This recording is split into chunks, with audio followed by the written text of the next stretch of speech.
चलिए इस बीच एक और बड़ी जानकारी ये किन्नौर से आ रही है, उसको लेकर अपडेट दें। किन्नौर में बादल फटने से भारी तबाही हुई है। हिमाचल से बड़ी जानकारी, सीएम ने राहत कार्य में तेजी लाने के निर्देश दिए हैं। प्रभावित को प्रशासन की तरफ से पूरी सहायता, पूरी मदद के लिए कहा गया। सरकार प्रभावित परिवारों की हरसंभव मदद करेगी, कहा है। सीएम जयराम ठाकुर की प्रदेशवासियों से अपील भी है,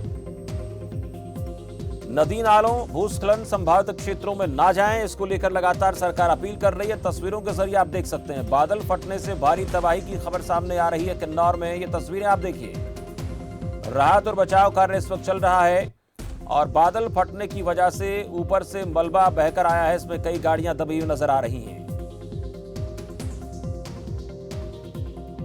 बरसात शुरू होने से पहले ही हमने अधिकारियों के साथ बैठक कर ली थी और उसके पश्चात हमारी डिप्टी कमिश्नर के साथ भी 2 बार वीडियो कॉन्फ्रेंस के माध्यम से बातचीत हुई है। सबको अलर्ट पे रखा है और खास तौर से जो हमारे पीडब्ल्यू डिपार्टमेंट, रेवेन्यू डिपार्टमेंट और पीडब्ल्यू डिपार्टमेंट, रेवेन्यू डिपार्टमेंट के साथ हमारा जल शक्ति मंत्रालय, सभी महकमों को ये आदेश दिए गए हैं जहां भी बारिश के कारण कोई क्षति होती है, सड़क टूटती है, तो उसको रिस्टोर करना जल्दी हमारी प्राथमिकता है, क्योंकि सेब का सीजन भी हमारा शुरू हो चुका है।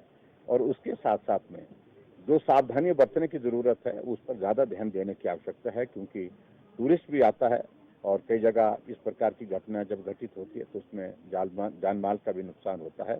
तो स्वाभाविक रूप से जो अलर्ट जारी किया गया है वो हमारे ध्यान में है और लोगों के ध्यान में भी उसको लाने की हम कोशिश कर रहे हैं। तो एक बार ये तस्वीरें आपको फिर से दिखाते हैं। तस्वीरों में आप देखिए किस तरह से ये बादल फटने की वजह से नुकसान हुआ है और इस प्रकार की घटनाएं मॉनसून के सीजन में अक्सर देखने को मिलती हैं। सीएम ने राहत कार्य, देखिए तस्वीर आप देखिए। और ज़्यादा अपडेट के लिए मोहित शर्मा हमारे ब्यूरो हैं हिमाचल से, पूरा अपडेट हमें देंगे। मोहित शर्मा, लगातार इस प्रकार की खबरें हिमाचल से सामने आ रही हैं, बादल फटने की वजह से तबाही की। अब एक और बड़ी जानकारी मिल रही है जिसमें गाड़ियां भी दिख रही हैं कि वो उस मलबे के नीचे दब गई हैं। राहत और बचाव कार्य को लेकर क्या अपडेट है और किस तरह से घटनाएं घटित हो रही हैं, मोहित? तो बिल्कुल देखिए, अभी किन्नौर में जो है ये घटना हुई है और इस पर अभी जो है वो राहत और बचाव कार्य जारी है। कितने लोग इस घटना में जो है फंसे हो सकते हैं, इसका अंदेशा भी लगाया जा रहा है। हालांकि सीएम जयराम ठाकुर जो है उनका बयान आया है कि खुद वो रिपोर्ट तलब कर रहे हैं जो डीसी किन्नौर हैं उनसे, और ऐसे में ये कहीं ना कहीं एक बहुत बड़ी घटना है अपने आप में, क्योंकि किन्नौर में आपको याद होगा पहले भी अगर पिछली बरसातों की बात कर ली जाए तब से लेकर अब तक कभी चट्टान गिर रही है गाड़ियों पर और जो है कभी मलबा गिर रहा है, कभी पेड़ गिर रहे हैं, कई इंसानी जिंदगियां जो है इसमें तबाह हो रही हैं, खत्म हो रही हैं। ऐसे में ये कुदरत की मार है और इससे जो है आसानी से निपटा भी नहीं जा सकता। हालांकि पहले से ही तमाम जिला प्रशासन जो है उनको अलर्ट कर दिया गया था और ऐसे में अब लेकिन इस तरह की आपदाओं से निपटने के लिए शायद जिला प्रशासन भी तैयार नहीं हो सकता, क्योंकि एक बहुत बड़ा भूस्खलन जो है कह सकते हैं किन्नौर में हुआ है और यही स्थिति जो है प्रदेश के अलग अलग खासतौर पर जो इंटीरियर इलाके हैं वहां पर इस तरह की स्थिति जो है वो देखने को मिल रही है।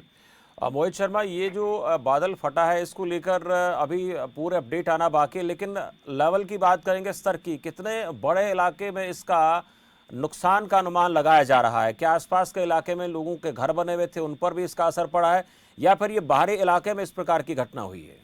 देखिए, अभी जो है वो यही सूचना आ रही है कि एक तो ये जो फ्लड है ये काफी आगे तक जो है वो गया है, फ्लैश फ्लड जो है, और इसमें जो है कई गांव जो है वो भी इसकी चपेट में आए हैं, कई घर जो है इसकी चपेट में आने की सूचना भी मिल रही है, लेकिन अभी ऑफिशियली इसकी पुष्टि जो नहीं की गई है।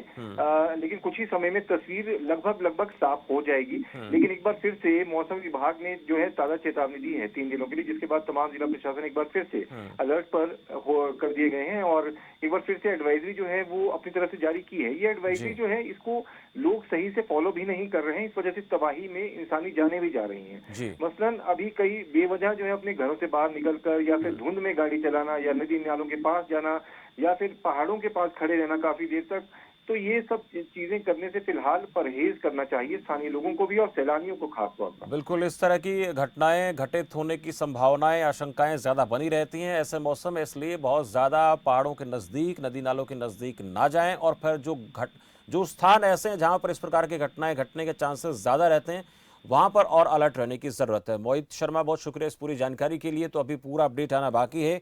लेकिन बादल फटने की वजह से कई बड़े क्षेत्र में इसके नुकसान की आशंका जताई जा रही है। तस्वीर आप देखिए जिस तरह से बादल फटा है, सड़क पर पानी का कितना बहाव है और गाड़ियां तक जो है पत्थर में, मलबे में दब गई हैं। हालांकि अब पूरा अपडेट आना बाकी, लेकिन इतना जरूर बता दें कि इस प्रकार की घटनाओं का जो नुकसान होता है वो बड़े स्तर पर होता है।